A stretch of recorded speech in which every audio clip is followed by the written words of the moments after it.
పైన ఉన్న చిత్రపటంలో చూపించిన A+B+Cని ప్రాపంచిక ఆత్మ లేదా ప్రాథమిక మనసును చదివి తర్వాత అహంను పొందిన ఆత్మ అంటాము.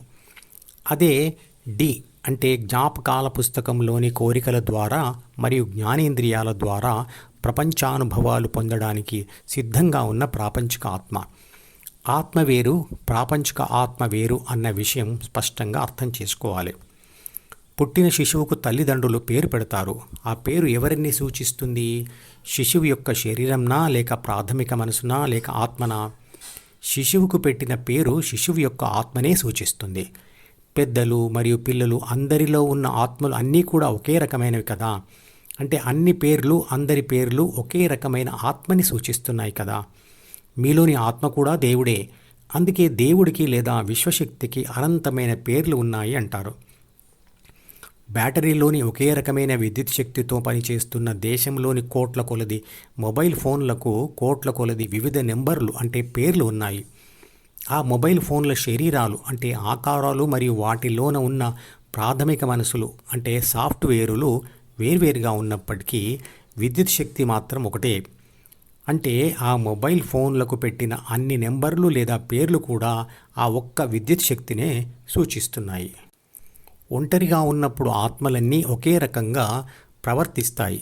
కానీ ఆత్మ ప్రాపంచిక ఆత్మగా మారినప్పుడు మాత్రం ప్రాపంచిక ఆత్మలన్నీ ఒకే రకంగా ప్రవర్తించవు. ఆత్మ ప్రాపంచిక ఆత్మగా మారడానికి కారణం ఆత్మ ప్రాథమిక మనసు బి మరియు అహం అంటే సిలకు అతుక్కొని పోవడం. ఒక్కొక్కరిలో ఉండే బి మరియు సి ఒక్కో రకంగా ఉంటుంది. కానీ ఏ మాత్రం అందరికీ స్థిరంగా ఒకే రకంగా ఉంటుంది. ఒక్కొక్కరిలో ఉండే బి మరియు సి ఒక్కో రకంగా ఉంటుంది. కానీ ఏ మాత్రం అందరికీ స్థిరంగా ఒకే రకంగా ఉంటుంది. మనిషి అంటే ఏబీసీ తన డిలోని ప్రాపంచిక సమాచారం మరియు కోరికలతో ఏ పని చేసినా అది అతని శరీర రక్షణ, పోషణ మరియు పునరుత్పత్తి పనులు లేదా వాటికి అనుబంధమైన పనులు చేయడం కొరకే తప్ప ఇంకేమీ చేయడు మరియు చేయలేడు.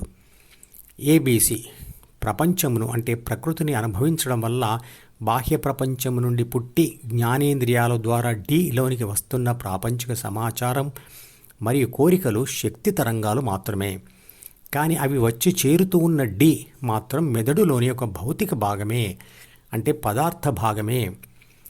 బి అంటే పుట్టుకతో వచ్చే ప్రాథమిక మనసులోని 3 బాధ్యతలు మరియు 6 గుణాలు కూడా ప్రకృతి లేదా పదార్థం వల్ల ఏర్పడినవే.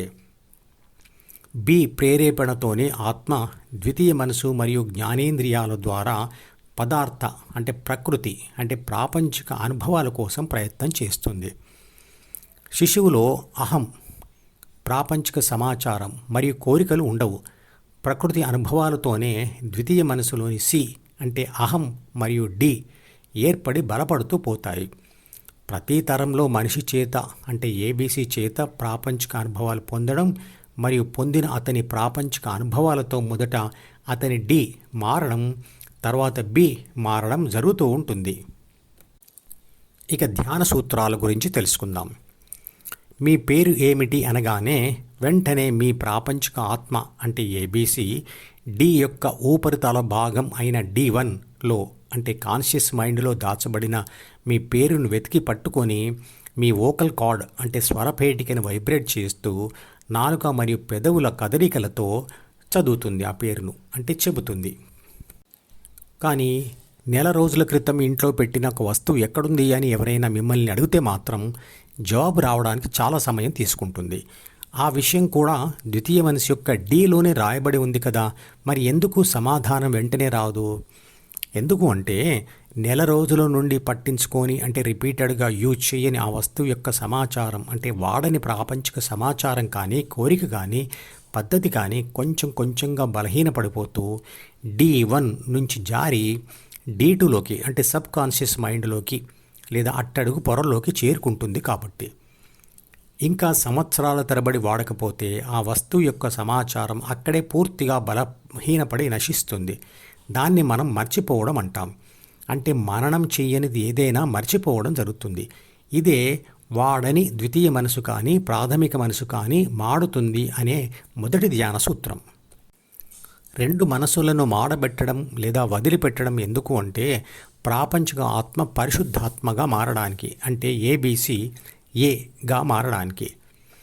ఏబీసీ డిలోని అంటే జ్ఞాపకాల పుస్తకంలోని కోరికల ద్వారా ప్రాపంచిక అనుభవాల కోసం ప్రయత్నం చేసినప్పుడు ప్రకృతి సహకరిస్తే దానికి గెలుపు లేదా ఓటమి కలుగుతుంది.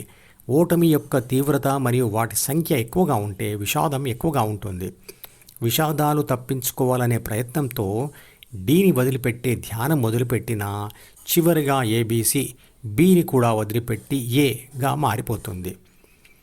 ప్రాపంచిక సుఖాలు తాత్కాలికమైనవి అని ఇదివరకే అనుకున్నాం కదా. వరుసగా గెలుస్తూ పొందే ఆ తాత్కాలిక సుఖాలు అయినా కూడా అత్యద్భుతమైన ధ్యాన సుఖంతో పోలిస్తే తక్కువే. ప్రపంచ సుఖాలను అనుభవించే శరీర అవయవాల సామర్థ్యం కూడా వయసుతో తగ్గిపోతూ ఉంటుంది. జీవితంలో పరాజయం, పరాభవం, కష్టాలు, నష్టాలు, ముసలితనం, ఒంటరితనం, అనారోగ్యంను ఎవరూ తప్పించుకోలేరు. ఇక రెండవ ధ్యాన సూత్రం చూద్దాం. డిలోని ప్రాపంచిక సమాచారం మరియు కోరికలను ఏబీసీ వాడొద్దు అంటే ఏం చెయ్యాలి? ఏబీసీ అంటే ప్రాపంచిక ఆత్మ డిలోని ఒక చెడు సమాచారం లేదా కోరిక మీదకు వాలుతున్న సమయంలోనే దాని ధ్యాసను ఇంకో దాని మీదకు డైవర్ట్ చేయాలి, అంటే దారి మళ్లించాలి. కానీ ఇది చాలా కష్టమైన విషయం కాబట్టే ఆ సమస్య రాకముందే దారి మళ్లించే సాధన రోజు చేస్తూ ఉండాలి. అప్పుడు అది అలవాటుగా మారి సమయం వచ్చినప్పుడు ఉపయోగపడుతుంది.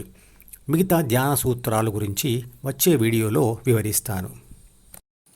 మధుపదం యూట్యూబ్ ఛానల్లోని ప్రతి వీడియోకి ఒక నెంబర్ ఇవ్వబడింది.